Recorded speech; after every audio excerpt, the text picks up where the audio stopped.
Ceylon Stitch.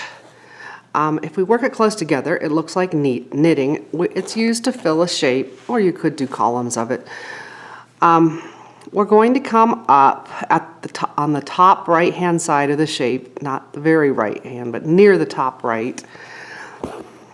We're going to take one straight stitch straight down. We're going to come back up on the line for the top. Take another straight stitch down, about the same length as the previous one. Your spacing is going to determine, or the stitch, how far the stitches are apart is going to determine the space between the plates, or the part that looks like a knit stitch. It does not have to be even. You could have them irregularly spaced across. I'm going for fairly even right now.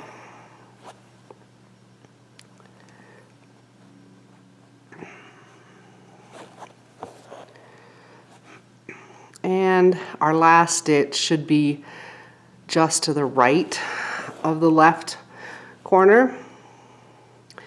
I am going to bring my needle up on the left edge a little bit below where I was working this line of stitches.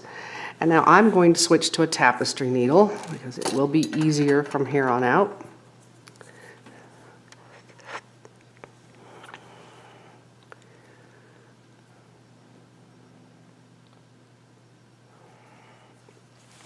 So now that I have my tapestry needle threaded, I'm going to go under the first stitch on the left from right to left and pull through. I do not want to pull this too tight. I kind of want a loose tension on here. Then I go to the next stitch, right to left, pull through, and I want to keep a similar tension all the way across, so I'm making loops here. The next stitch, right to left, pull through, and just keep doing that until I've worked all the way across.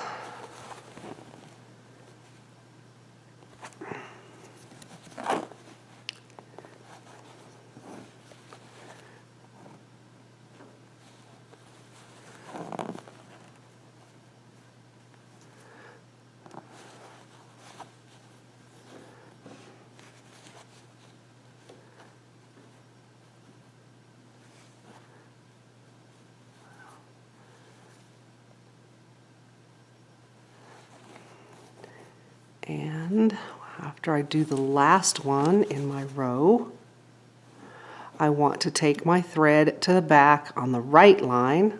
Should be the same height as where I started out here. I don't hold it too tight. Okay. Then you can knot off if you want to, but we're going to bring our thread up again on the left, a little bit below where our stitch was previously. And now we want to go under the crossed part of our loops from the previous line, from right to left. And we still want to keep a very similar tension. That's going to be the trickiest part of this stitch, is getting your consistent tension. So I'm going to each of those loops from my previous row, I'm going to go under the cross part from right to left.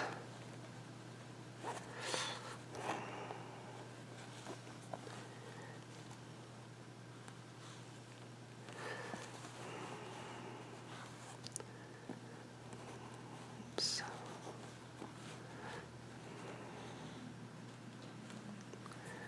All the way across.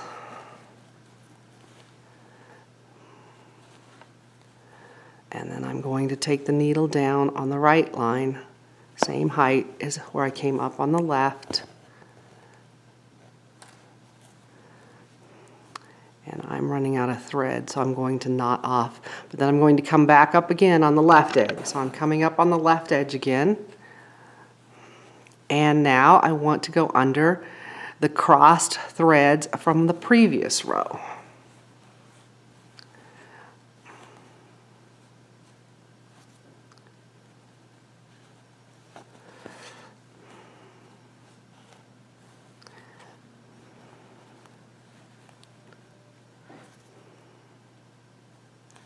And you kind of probably have to bring them back into control because they want to stand up.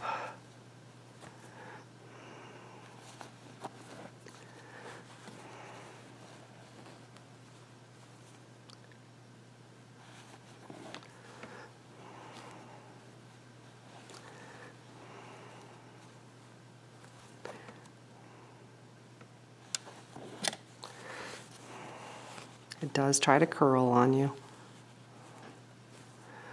And then my last one. And I'm going to take my needle down on the right edge. Now I did jump on that very first one when I was showing you. This shape is really too big for that. I do not like that long stitch that I have back here. So I'm going to knot off.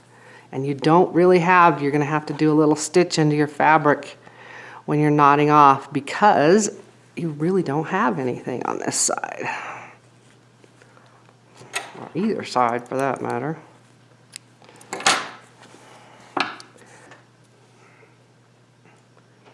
So I'm going to just keep doing that, coming up on the left. I'll do one more row and then I'm going to finish the rows off camera. I'm going to come up on the left line, a little below where my previous row was. I'm going to cross under from right to left, under where the threads that crossed from my previous row.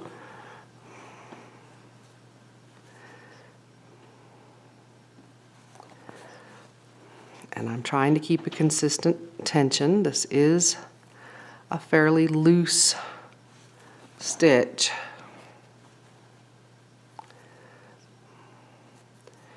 My goal is to keep this the same height all the way across so I don't get this curve.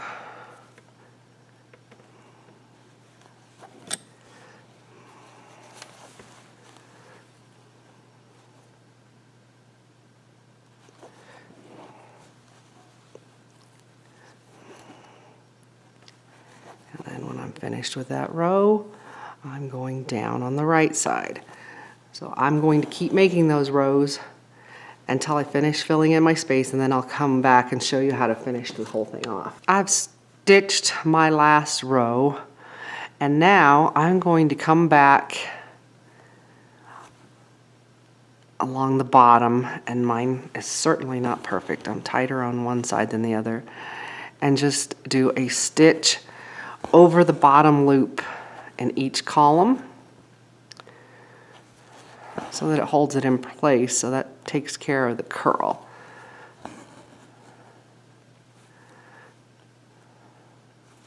And you can see I got mine kind of going off at an angle too. You can straighten it to a certain extent here, not completely though.